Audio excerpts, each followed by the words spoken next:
What's up everyone, welcome back to the channel. Today we're going through a bunch of connected artworks. These are cards where you can see the entire artwork by putting a couple of cards together. You can see different perspectives of a card in a singular artwork. Now there are many cards like this existing in the Pokemon TCG, and they've become more popular with the introduction of illustration rares and special illustration rares. Now that we're quite a ways into Mega Evolution, I thought it would be really fun to take a step back and take a look at some of these beautiful artworks. One card's popularity can increase the other card's value, vice versa, but beyond that, just incredible cards that put together make really fun additions to one's collection. So without wasting any time, let's get into today's video. Kicking things off with a really funny card that we got in Surging Sparks. This is the alternate art Durant, and now this is actually a really clever way to draw a card, and I think it's really fun. I believe we got a card like this once in the past as well. Basically an infinitely connecting artwork. You take one Durant art, you put it next to the other, and it creates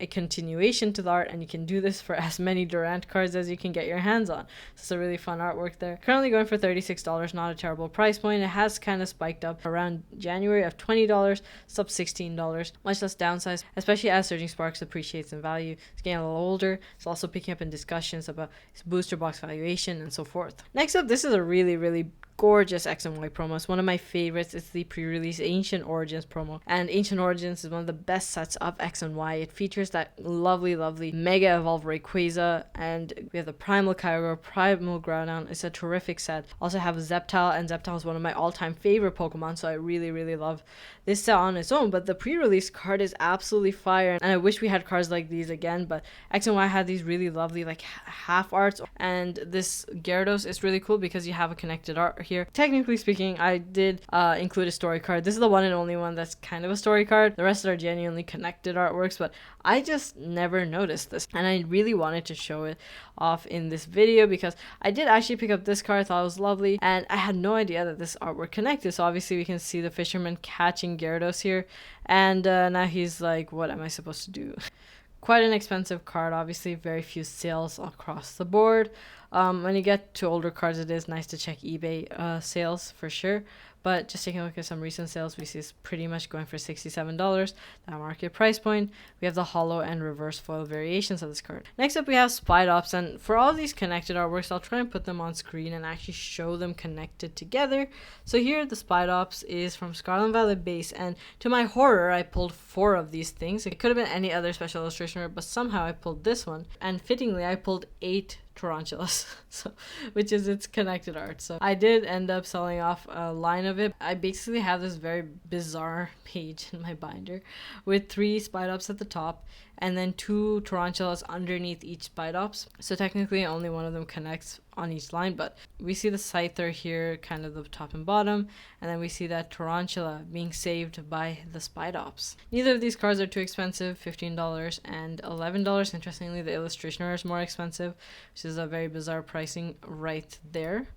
But obviously these cards have gone up a decent bit recently. Next up, again, another XY promo that I had no idea was connected. I always saw these cards individually, and I really loved them, especially because of these illustration artworks that we saw, especially those Generations promos. They're absolutely stunning.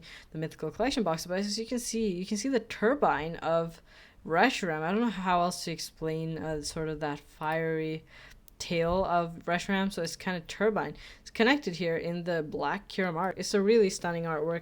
2 of those Generation 5 legendaries. We have Reshiram, we have Zekrom, and we have Kyurem.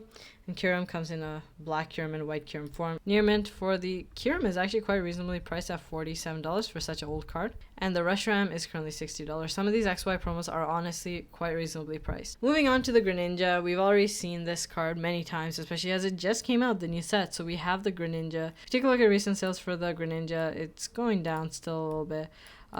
Recent sales at $320. Froakie and Frogadier are all kind of finding their place right now, kind of stabilizing, hitting a lower price point right now, so $12 and $15 respectively for Frogadier and Froakie. If you put the cards together, stunning artwork. You see the water from the Froakie card merge into the Frogadier card, and likewise the Greninja's Ninja Spinner, it's actual like shuriken connecting into the Frogadier card. The Frogadier card kind of being the centerpiece that connects both artworks.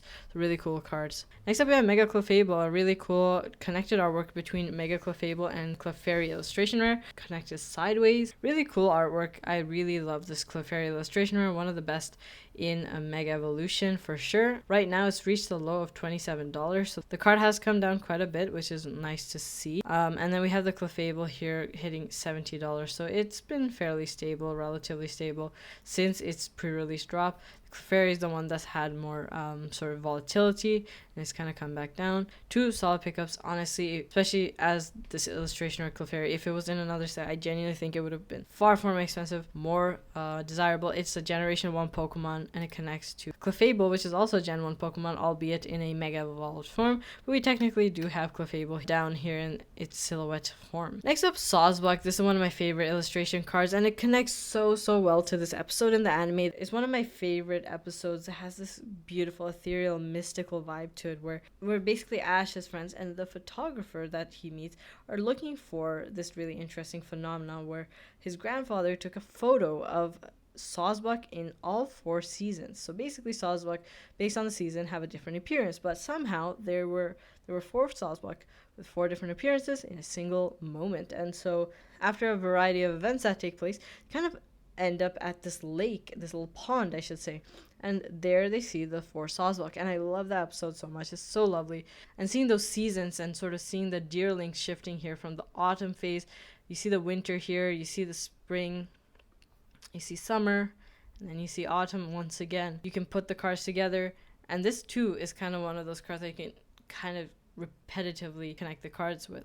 I love it when artworks are so well connected to the anime, to the Pokemon design, and what the Pokemon represents is such a cool thing to see. And this card being $60, quite expensive for sure, especially after that spike. But we can also see, unlike a lot of the other cards that dipped after that November-October time period, this one has consistently risen, had that huge spike recently with a lot of the illustrationers, and has continued to climb. Similar thing with Deerling, a little bit more of a dramatic spike, and obviously I would say be cautious when buying illustration rares and cards that have spiked so tremendously. They are really cool cards.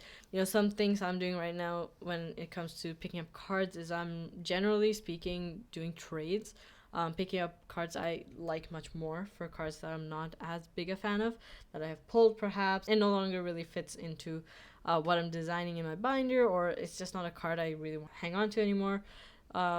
But definitely something that someone else might really enjoy, you know. So trading can be a great option at trade events and so forth, and it can be a great opportunity. So that is a really fun thing to do as well, to engage in sort of this hobby without having to deal with the insanity of trying to pick up any sealed at MSRP. But next up we have Latias and Latios, and I'm not going to dwell on this too long because this is one that I've mentioned plenty of times. The artwork, the first sort of chase from a set for Latias and Latios after that tag team from Team Up, the Lovebirds card that is insanely expensive.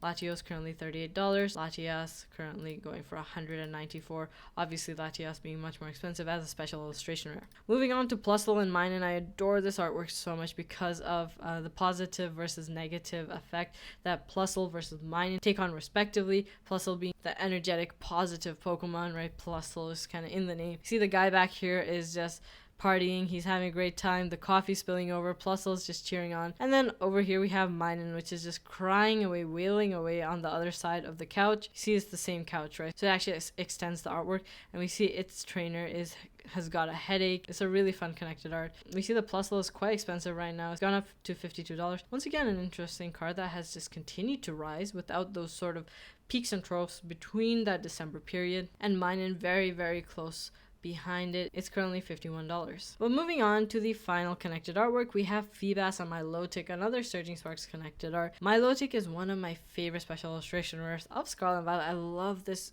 SIR so much. Milotic is such a great Pokemon that finally got a really cool full illustration card, and it's so deserving. It is literally called the most beautiful Pokemon, and the anime and video games continuously reinforce this point. There are episodes purely dedicated to Milotic, to the evolution from being the ugliest sort of fish Pokemon to this gorgeous Pokemon right here. You could see this as a card where you place it vertically on top of each other, and then you could say it's connected like that, or you could see it as a story card, you know. Feebas under the water, hoping to rise above the surface, and then upon its evolution, finally growing and being able to do that. You could see it as either or, but really cool artwork. I love that connection there, and the water is done really interestingly, you know, that green coloring and then the ray of sunshine. It's just so ethereal and majestic. $142 here for the Milotic. We see it has shot past its previous high from that early fall time period. Recent sales seems to be kind of hovering around that market price right now. And Feebas, much cheaper, $11.48 here. We see that the Feebas 2 has had that sort of huge spike passing its previous highs, pretty much plateaued as well. So as you can see, there are some really interesting connected artworks to pick up in the Pokemon TCG.